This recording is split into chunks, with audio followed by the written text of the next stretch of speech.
आज अगर कोई कहे कि एक समय ऐसा था जब भारत पूरी दुनिया की अर्थव्यवस्था का सबसे बड़ा केंद्र था और यूरोप गरीबी, युद्ध और अंधकार में डूबा हुआ था, तो शायद बहुत लोग विश्वास नहीं करेंगे। लेकिन इतिहास कुछ और कहानी बताता है। साल 1 एडी से लेकर लगभग 1700 एडी तक भारत दुनिया की सबसे समृद्ध सभ्यताओं में गिना जाता था। इतिहासकार एंगस मैडिसन के अनुसार कई सदियों तक भारत अकेले दुनिया की लगभग 1/3 अर्थव्यवस्था को संभालता था। उस समय जब यूरोप के कई हिस्सों में लोग लकड़ी और मिट्टी के घरों में रह रहे थे, भारत में विशाल नगर बस चुके थे। यहाँ व्यवस्थित व्यापार था, उन्नत गणित था, धातु विज्ञान था और ऐसे विश्वविद्यालय थे जहाँ दुनिया भर से छात्र पढ़ने आते थे। तक्षशिला, नालंदा ये सिर्फ शिक्षा केंद्र नहीं थे, ये उस ज्ञान की पहचान थे जिसने दुनिया को बदल दिया। भारत का कपड़ा उद्योग इतना प्रसिद्ध था कि रोमन साम्राज्य से लेकर अरब व्यापारी तक भारतीय रेशम, मसाले और सूती कपड़ों के लिए सोना चुकाते थे। दक्षिण भारत के बंदरगाहों से जहाज निकलते थे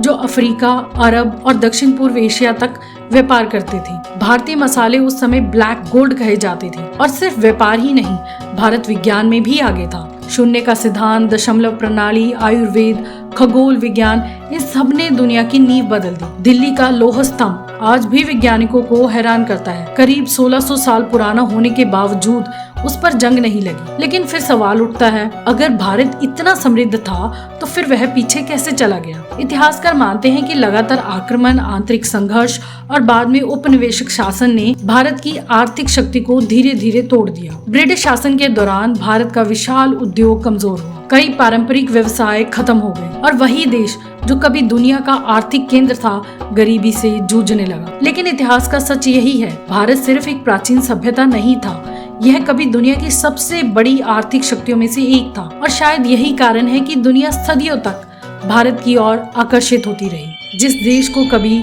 सोने की चिड़िया कहा जाता था, उसकी कहानी सिर्फ अतीत नहीं बल्कि दुनिया के भूले हुए इतिहास का सच है।